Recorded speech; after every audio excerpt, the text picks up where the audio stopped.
Right welcome back to big TV digital exclusive big breaking news చూస్తున్నాం. బెంగళూరులో దారుణం చోటు చేసుకుంది. వారం తిరగకముందే పెళ్ళం ఇంకా హస్బెండ్ మధ్యలో జరుగుతున్న గొడవల వల్ల ఒక అమ్మాయినైతే చంపేసి అతి కిరాతకంగా సూట్ కేసులో ప్యాక్ చేసేసి పారిపోవడం చేశాడు. బెంగళూరులో ఈ దారుణం చోటు చేసుకుంది. భార్యను చంపేసి ముక్కలుగా నరికేసి అదే సూట్ కేసులో డెడ్ బాడీని కుక్కేశాడు ఒక భర్త. తన పేరు రాకేష్ గా కూడా గుర్తించారు. అయితే రాకేష్ మహారాష్ట్రకు చెందాడు అండ్ గౌరీని పెళ్లి చేసుకున్నారు. వీళ్ళిద్దరూ భార్య భర్తలు అండ్ 32 years గౌరీకి. అండ్ తనని చంపేసిన తర్వాత వాళ్ళ పేరెంట్స్ ఎవరైతే గౌరీ ఉన్నారో తన పేరెంట్స్ కి కూడా కాల్ చేసి చంపేశానని చెప్పడంతో ఈ కేసు కూడా వెలుగులోకి వచ్చింది. అయితే భార్యపై అనుమానంతోనే చంపినట్లు ప్రాథమికంగా సమాచారంలో కూడా తేలింది. రెగ్యులర్ గా ఇద్దరి మధ్య గొడవలు వచ్చినప్పటికీ కూడా గొడవ ముదిరింది, అందుకే గౌరీని చంపాను అని కూడా రాకేష్ ఇప్పటికే అంగీకారాలు వ్యక్తం చేస్తున్నారు. అయితే ఇప్పుడు ప్రస్తుతానికైతే కారులో పారిపోతుండగా పట్టుకున్నారు పోలీసులు. అపస్మారక స్థితిలో ఉన్న రాకేష్ ను హాస్పిటల్ కి తీసుకెళ్లి చికిత్స పొందిస్తున్నారు. ప్రస్తుతానికైతే హాస్పిటల్లో ఉన్నాడు రాకేష్. అసలు నిజాలు ఏంటి అని స్పృహలోకి వచ్చాకే తెలిసేది ఉంది. అసలు దీని గురించి పూర్తి ఇన్ఫర్మేషన్ అంతా కూడా మా ప్రతినిధి యోగానంద్ అడిగి తెలుసుకుందాం. యోగానంద్ చెప్పండి, అసలు అక్కడ ఏమైంది? రాకేష్ ఎందుకు చంపేశారు 32 years అమ్మాయిని?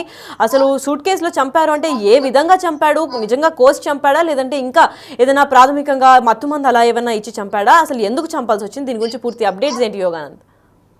లక్ష్మి, బెంగళూరు మహానగరంలో దారుణం చోటు చేసుకుంది. రాను రాను భార్యలు భర్తలపై మధ్య విభేదాల కారణంగా ఎంతో కిరాతకంగా చంపడం కూడా మనం చోటు చూస్తాం. మనం హైదరాబాద్ మీర్పేట అలాగే యూపీ మీరట్ లో కూడా ఇదే దారుణం చోటు చేసుకుంది. తాజాగా బెంగళూరు మహానగరంలో కూడా ఇలాంటి సంఘటనే సభ్య సమాజం దిగ్భ్రాంతి కలిగే సంఘటన కూడా చోటు చెప్పొచ్చు. ముఖ్యంగా భార్య భర్తల మధ్య విభేదాల కారణంగా కూడా ఒక మహిళను భార్యని భర్త కిరాతకంగా చంపేసి సూట్ కేసులో ప్యాక్ చేసి పడేసి వెళ్ళిపోయిన ఘటన బెంగళూరు అంతా కలకాలం తెప్పించవచ్చు. దీంట్లో మహారాష్ట్రకు చెందిన రాకేష్ ఉద్యోగరీత్యా కూడా బెంగళూరుకు స్థిరపడ్డాడు.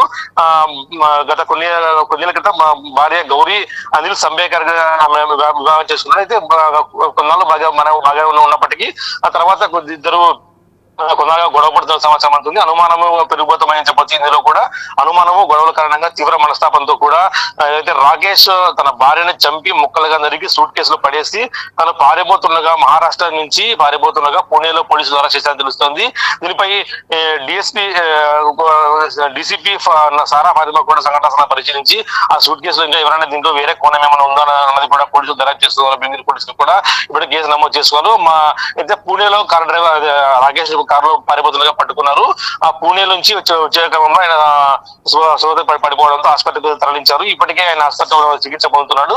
ఆయన స్పృహలోకి వస్తే మరిన్ని విషయాలు కూడా దర్యాప్తులు వెలుగులోకి వస్తాయని కూడా సారా ఫాతిమా డీసీపీ చెప్తున్నారు. అయితే ఈ ఘటనకు సంబంధించిన ఇవి ఒకరే ఉన్నారా, మిగతా ఇంకెవరు ఎవరైనా సహకరించారు అన్నది కూడా తెలియాల్సింది. ఎందుకంటే మహారాష్ట్రకి పూణేకి పారిపోతూ తన భార్య తల్లిదండ్రులకు ఫోన్ చేసి మీ కూతురిని చంపానని చెప్పడంతో కూడా ఈ విషయం వెలుగులోకి వచ్చింది. ఎక్కడ చంపాడు అనేది కూడా సీసీ కెమెరాల ద్వారా కూడా పోలీసులు పరిశీలిస్తారు. ఒకరే ఉన్నారా, ఇంకెవరైనా సహకరించారా అన్నది కూడా మాకు తెలియాల్సి ఉంది. అయితే ఒక పెద్ద కంపెనీలో మేనేజర్ గా పనిచేస్తున్న వ్యక్తి ఇలా చేయడం పట్ల కూడా పోలీసులు అనుమానం వ్యక్తం చేస్తున్నారు. మిగతా ఇందులో ఎవరు సహకరించారన్నది కూడా తెలియాల్సి ఉంది. అయితే ఫోరెన్సిక్ విశ్లేషకులు కూడా శరీరంపై కత్తిపోట్లు కూడా కనుగొన్నారు. 2 సంవత్సరాల క్రితం వివాహం చేసుకుని మహారాష్ట్రకి వలస వచ్చిన వీళ్ళంతా కూడా 2020లో 3వ అంతస్తులో ఒక ఫ్లోర్ లో కూడా వీళ్ళు అద్దెకి దిగి ఆ తర్వాత మహారాష్ట్ర నుంచి భార్యని బెంగళూరు తీసుకొచ్చారు. బెంగళూరులో కొన్నాళ్ళు బాగానే ఉన్నప్పటికీ ఆ తర్వాత ఇద్దరి మధ్య విభేదాలు రావడం, ఆమె జాబ్ కని వెళ్లి వేరే వ్యక్తితో సంబంధం పెట్టుకున్నందుకు కూడా ఆరోపిస్తున్నట్టు తెలుస్తోంది.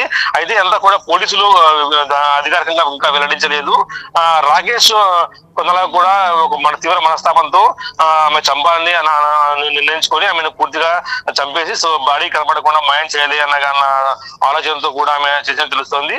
ఇరువురు కూడా కొన్నాళ్ళు బాగున్నప్పటికీ మధ్యలో ఇలా గొడవలు రావడంతో చంపేసి సూట్ కేసులో కుక్కి పారిపోవాలని ప్రయత్నించడంతో అరెస్ట్ అయ్యాడు ఇప్పుడు లక్ష్మి. మరి యోగానంద్, ఇప్పుడు దీని గురించి ఫారెన్సిక్ కూడా సీన్లోకి దిగింది కాబట్టి అధికారులు ఏమన్నా అప్డేట్ ఇస్తున్నారా? అసలు ఏం జరిగిందని దాని గురించి ఏమైనా సమాచారం అందించారా ఫారెన్సిక్ డిపార్ట్మెంట్? ఇంకా ఈ సంఘటన వెలుగులోకి వచ్చి రాత్రి కావడంతో ఉదయాన్నే స్థలాన్ని కూడా అయితే అపార్ట్మెంట్ కూడా డీసీపీ సారా ఫాతిమా పరిశీలించి శరీరంపై కత్తిపోట్లను కూడా కనుగొన్నామని చెప్పారు. భార్య ముక్కలుగా చేసినప్పటికీ కూడా ముక్కలుగా చేసి ఒకే సూట్ కేసులోనే తీసుకెళ్లి ఆ కారులో నుంచి డిక్కీలో తీసుకెళ్లి పడేశారని తెలుస్తుంది. సీసీ కెమెరాలు కూడా పరిశీలిస్తున్నారు.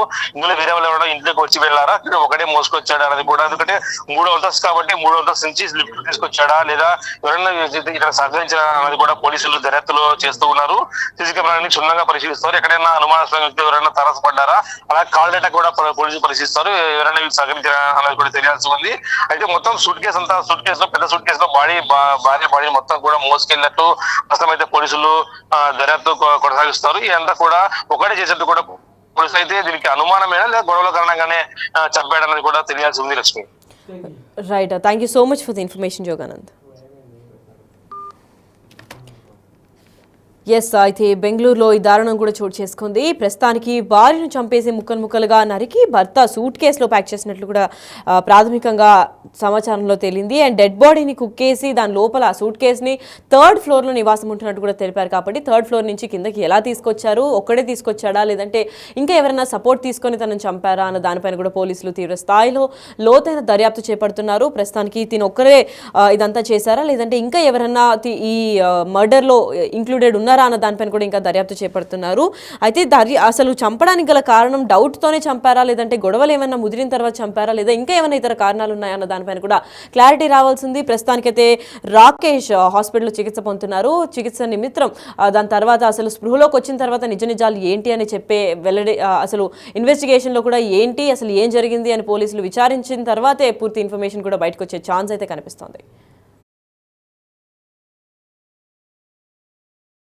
5:30 ನಂತರ ನಮ್ಮ ಸೌತ್ ಈಸ್ಟ್ ಕಂಟ್ರೋಲ್ ರೂಮ್ಗೆ ಒಂದು ಕಾಲ್ ಬರುತ್ತೆ, ಈ ಥರ ಏನೋ ಹ್ಯಾಂಗಿಂಗ್ ಅಂದ್ಕೊಂಡು.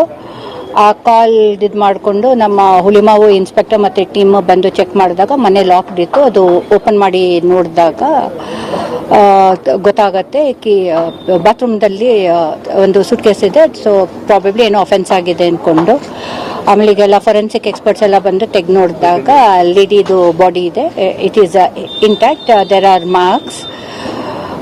ಮತ್ತೆ ಅವ್ರದ್ದು ಹಸ್ಬೆಂಡ್ ಇರಲಿಲ್ಲ, ಟ್ರ್ಯಾಕ್ ಮಾಡಿದಾಗ ಅವ್ರದ್ದು ಹಸ್ಬೆಂಡು ಡಿಟೈನ್ ಆಗಿದ್ದಾರೆ. We have taken up the one murder case. ಈಗ ತನಿಖೆ ಮಾಡ್ತೀವಿ ಏನಾಯ್ತು ಅನ್ಕೊಂಡು ಅವರು ಸಿಕ್ಕಿದ್ದಾರೆ. ಇವರಿಬ್ರು 2 ವರ್ಷ ಆಗಿದೆ ಮದುವೆ ಆಗಿ, ಮಹಾರಾಷ್ಟ್ರದವರು. ಇಲ್ಲಿ ಹೋದ ತಿಂಗಳು ಬಂದಿದ್ರು ಜಾಬ್ ಮಾಡಕ್ಕೆ. ಅವರು IT-ದಲ್ಲಿ ಪ್ರಾಜೆಕ್ಟ್ ಮ್ಯಾನೇಜರ್ ಆಗಿ ಹಿಟಾಚಿ ಕಂಪ್ನಿದಲ್ಲಿ ಏನೋ ಕೆಲಸ ಮಾಡ್ತಾ ಇದ್ದಾರೆ. ಅವರು ಹೌಸ್ ವೈಫ್ ಇದ್ರು, ಜಾಬ್ ಹುಡುಕ್ತಾ ಇದ್ರು ಅಂತೆ. ಇಲ್ಲ ಪೀಸಸ್ ಇಲ್ಲ, ಬಾಡಿ ಫುಲ್ ಇದೆ. ಸೂಟ್ ಕೇಸಲ್ಲಿ ಇಟ್ಟಿದ್ದಾರೆ. ಅದು ನಾಳೆ ಇದರಿಂದ ಎಕ್ಸ್ಪರ್ಟ್ಸ್ ಇಂದ ನಾವು PM ಮಾಡಿಸಿದಾಗ ಗೊತ್ತಾಗುತ್ತೆ ಇಲ್ಲಿ ಏನೇನು ಇಂಜುರೀಸ್ ಇದೆ ಅಂತ.